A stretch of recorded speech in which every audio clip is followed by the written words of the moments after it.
Wahai pihak polis, kenapa tuan tanah ditelanjangkan? Macam pesalah. Sedangkan kalau kita ikut undang-undang, tuan rumah tidak bersalah. Tuan tanah ni kan, dia tak bersalah. Yang bersalah adalah kuil yang haram. Kenapa rakyat dilayan sedemikian rupa?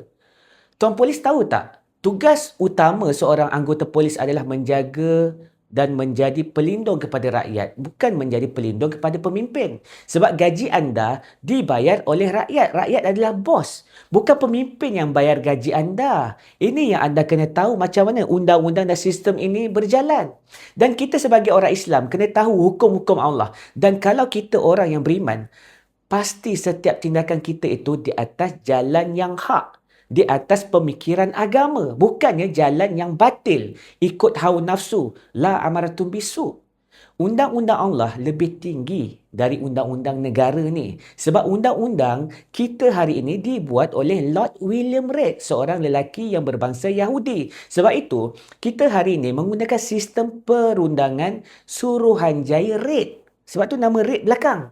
Adakah undang-undang William Reid ni lebih tinggi dari undang-undang Allah Azza wa Jalla sehingga kita sanggup menzalimi saudara Islam kita sendiri? Bila kita ni jadi polis, kita kena tahulah mana hak dan batil. Kalau kita jadi pak turut pada sistem ini tanpa kita gunakan akal yang waras, maka akan rosaklah akhirat kita. Azab Allah akan menanti dengan dahsyat sekali. Tak takut ke? Bila isu kuil dibina di atas tanah bukan milik kuil, siapa sebenarnya yang bersalah? Penceroboh atau tuan tanah yang mempertahankan hak mereka? Lebih pelik lagi yang robohkan binaan haram masuk penjara. Yang ceroboh tanah orang, mereka boleh bebas. Kat sini kalau kita ikut kewarasan pemikiran manusia yang ada ihsan, sepatutnya kita dah boleh berfikir mana betul dan mana yang salah. Ini keadilan. Atau ini tanda kita hidup dalam sistem yang songsang. Isunya mudah je. Tanah orang Melayu, binaan didirikan bukan di atas tanah milik kuil.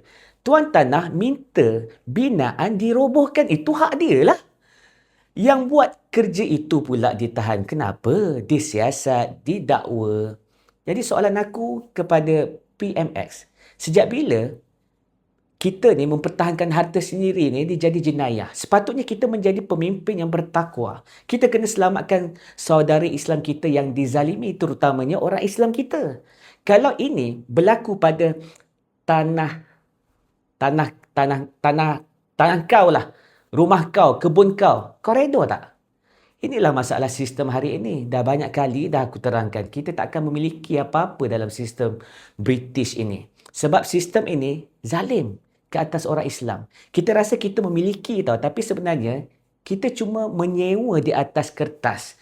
Tanah, rumah, kereta, kalau tak bayar cukai, semua harta boleh disita dan dirampas. Kalau kita ni orang Islam yang beriman, belajar muamalat dalam Islam, semestinya cara ini akan mendatangkan kemurkaan Allah Azza wa Jalla. Allah utuskan kita sebagai khalifah supaya mengangkat hukum-hukum Allah, bukan mengangkat hukum-hukum manusia. Kalau kita mengangkat hukum-hukum hawa nafsu, itulah tandanya kita nak jadi Tuhan. Jadi, siapa pemilik yang sebenar? Kau atau sistem? Sebab itu, bila tuan tanah bertindak, dia pula yang dianggap bersalah. Ini bukan undang-undang Islam. Ini undang-undang hawa nafsu yang diwarisi penjajah kepada kita. Jika pemimpin masih tak nak bawa undang-undang Islam untuk mentadbir tanah Allah ini, maka seorang pemimpin itu sama macam Namrud, Fir'aun, dan akhir zaman ini pemimpin itu digelar Dajjal. Sebab itu Nabi SAW suruh kita baca surah Al-Kahfi setiap hari Jumaat. Dalam surah Al-Kahfi itu Allah ceritakan mengenai pemuda-pemuda yang beriman yang berjawatan menteri tau. Dalam sistem ketika itu, iaitu sistem pentadbiran Raja Daqyanus. Cuba tengok bantuan Allah waktu bila kepada mereka. Apabila mereka tinggalkan sistem pemerintahan Tauhid itu. Kalau kita orang yang beriman dan nakkan bantuan Allah secara istimai, secara total, kita kena buat keputusan untuk meletakkan undang-undang Allah di atas semua undang-undang manusia pada hari ini. Sistem raja yang zalim, sistem yang menghukum orang yang benar dan melindungi kebatilan. Itulah yang terjadi pada zaman Raja Daqyanus Ashabul Kahfi. Pesanannya kat sini jelas je. Kalau sistem rosak, semua orang beriman akan ditekan dan dizalimi. Kembali kepada cerita asal, saudara kita yang di lock up. Pasal kejadian ini yang paling menyayat hati akulah. Rakyat biasa ditahan. Solat berdepan dengan tandas. Al-Quran dihalang untuk dibaca dan layanan kasar diberikan kepada bukan pesalah. Tapi kalau penjara VVIP, bilik penjara ni yang selesa. Kemudahan yang cukup, dilayan istimewa. Siap boleh minum air Starbucks lagi tu. Nabi SAW ajar kita lah. Islam tak ada kasta. Yang membezakan manusia di sisi Allah hanya takwa.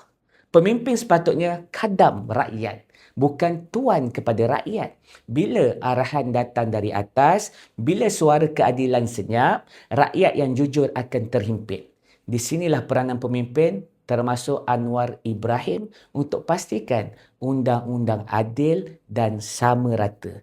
Konten ini bukan untuk menghasut, tapi ianya bentuk kasih sayang yang saling ingat mengingati. Apa itu agama? Agama itu nasihat. Aku sayang Anwar Ibrahim dan aku sayangkan tuan-tuan polis.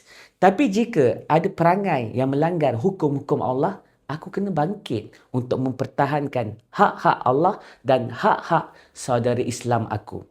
Jika kita terus diam dan takut, hari ini mungkin kebenaran akan dipenjarakan, maka esok apa yang akan terjadi? Selagi kita hidup dalam sistem tagut, orang yang benar akan terus dizalimi. Semoga Allah buka mata kita semua, kuatkan iman kita dan lindungi saudara-saudara kita yang dizalimi. Apa yang paling penting? La ilaha illallah Muhammadur Rasulullah. Ini baru betul.